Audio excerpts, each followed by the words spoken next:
pwedeng bumiyahe sa mga main thoroughfares o main roads. Kailangan side streets lang. Alright. Ngayon, pwede silang tumawid sa main thoroughfare.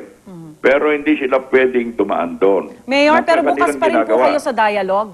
Just in Ano? case. So, bukas pa rin ho kayo sa dialogue ho dito sa mga kuliglig Hindi. drivers at operators. So, Kinakausap sila ng aking Chief of Staff, si Rick de Guzman, na siyang namamahala dyan at in charge din sa pagpapatupad nitong mga regulasyon. alright. Okay, ito pang masasabi natin for the record. Yung Clean Air Act, ayaw irehistro ng LTO itong kuliglig. Kasi nga, yung motor na yan, ginagamit nila, hindi para sa tricycle o sa motor, kung hindi motor para sa bangka. Aha. Una, maingay at ang polusyon na lumalabas sa tambutso. Kaya Republic Act 8947 yon. Yes. Ngayon, nasabi namin, mga kuliglig, pwede naman tanggalin ninyo yung motor at gawin na lang ninyong yung dipadjak. Dahil Parang tatlong klase pedicab. yan yung dimotor, yung dipadjak at yun sa kanila. Okay. Ano yung sinasabi nilang binabawalan sila maghanap buhay? Alright. Nire-regulate lang Yes, yes. Ang hirap dito sa mga taong ito, gusto nila yung ayaw nila sumunod sa batas at sila masusunod. Na ang batas susunod sa kanila. Paano ito? Kung hindi natin igagalang ang batas, paano? Magkakagulo na tayo. Alright, Mayor Ngayon, Lim. may mga human rights na sinasabi. Paano naman yung human rights ng mga commuter? Wala na ito, baliwala na ito. Yung pamimerihisyong ginagawa sa mga taong naperhisyo, nahuli sa mga appointment. Kinakailangan palinsyado tayo dito. Yes. Unang-una, igalang natin ang batas. Okay. Lahat ng lalabag sa batas, siyempre, action na namin. Alright. We cannot allow disorder and violence to run in the streets.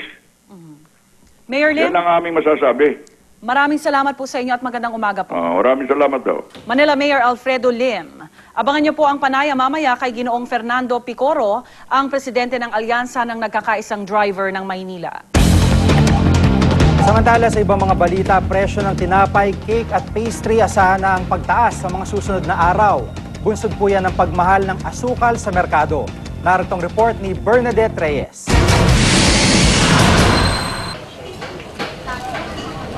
Mahigit 3,000 piso na ang puhunan ng retailer na si Willie Padilla sa kada sako ng puting asukal. Kaya ang benta niya pumalo na sa 64 pesos kada kilo. Kinikwenta rin namin. Yung tamang-tama lang na meron din kaming kikitain konti. Basta wag lang makakaargabyado. Ayon mismo sa Department of Trade and Industry, 63 hanggang 64 pesos na ang umiiral na presyohan ng asukal ngayon. Mahigit 10 pisong mas mahal sa suggested retail price. Yung milling season ng sugar na delay ng isang buwan, kaya ho nagka-shortage in particular sa yung refined sugar ho natin, maraming pagkukulang. So, para hindi ho maabala sa Christmas season, suspend natin muna SRP hanggang December 31. Sa tansya ng DTI, ang kasalukuyang 110,000 metric tons na kakulangan sa supply ng asukal ng bansa. Posible raw madagdagan pa ng 200,000 metric tons sa susunod na taon. At dahil sangkap ang asukal sa paggawa ng tinapay, huwag na rin daw magtaka kung magtataas uli ang presyo ng tinapay, nakatataas lang noong Nobyembre. Pagsapit ng ikatlong linggo ng Disyembre, piso hanggang 1.50 ang posibleng madagdag sa presyo ng loaf bread at 50 centimos naman sa kada 10 piraso ng pandesal. Pati nga raw mga cake at pastry, asahan na ring tataas ang presyo. These are very high sugar, including the fat and oil. So most probably there will be a little bit more 5 to 10% increase. Dagdag pasanin pa raw sa mga panadero ang 3 pisong dagdag singil sa kada kilo ng LPG. Pero ang good news, hindi raw magtataas ang presyo ng gatas, pati na mga local processed meat tulad ng ham, hotdog at longganisa. Para sa unang balita, Bernadette Reyes reporting. At kaugnay po ng balitang yan, makakausap natin si DTI Secretary Gregory Domingo. Sec Domingo, good morning po. Magandang umaga po sa inyo lahat. May balita ho ba kayo kung bakit naantala itong milling season ng asukal ngayong taon? Yung Ano kasi, dahil yung source po ng asukal, yung mga sugarcane natin, medyo na-delay dahil nga doon sa mga El Nino at La Nina na nangyayari po sa atin na magpapalit-palit. Opo. Kung sakali yung tataas nga, at inaasahan ng tataas itong mga pastry, mga cakes, mga pagkain, mga ilang porsyento nakikita niyong maaaring itaas nito? Well, kagaya ho yung bread na i-expect ko nila na tataas to ng mga 1 peso to 150 per loaf. Mga yun, mga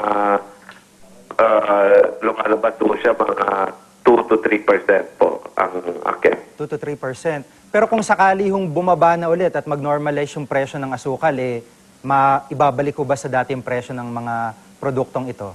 Opo, ini-expect po natin na pag nag-normalize na yung supply ho ng asukal at saka flour, at bababa na ho yung presyo nila, dapat ho bumaba rin ho yung presyo ng mga tinapay.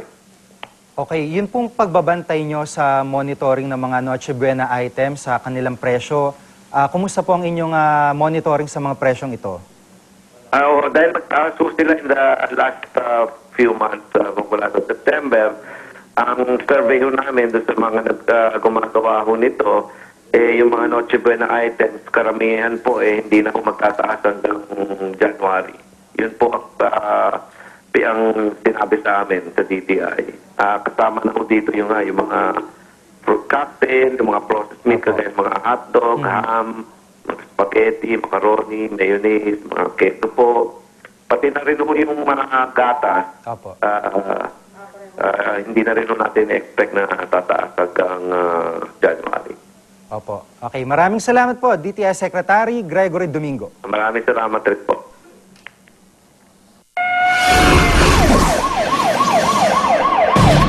Iniimbestigahan na ng mga pulis ang naganap na pagnanakaw sa isang bangko sa Iba, Zambales. Aabot sa 10 milyong piso ang natangay ng mga suspect. Sa pahayag ng Bank of the Philippine Islands o BPI, nakikipagtulungan na ang kanilang security office sa mga pulis. Sa kabila ng insidente, nananatili naman daw normal ang operasyon ng kanilang bangko. Batay sa investigasyon, gumawa ang mga suspect ng tunnel mula sa isang kalapit na boarding house para mapasok ang vault ng BPI. Pasintabi lang po sa mga nag-aalmusal, 15 patay na baboy nasa sa boundary ng San Jose del Monte at Santa Maria, Bulacan. Nilalangaw na po mga ito ng datna ng mga otoridad sa isang FX. Bukod dito, nasamsam din ang 3 buhay na baboy na halatang mahina at may sakit. Ayon sa mga operatiba, modus operandi raw ng mga sospek na mangolekta ng mga patay na baboy mula sa mga farm at ibiyahe ang mga ito sa Maynila. Depensa naman ng isa sa 2 sospek, itinawag lang daw sa kanya na kunin ang mga baboy sa Bulacan. Ngunit nang tanungin kung sino ang kausap niya, ay hindi naman daw niya matandaan kung anong pangalan nito.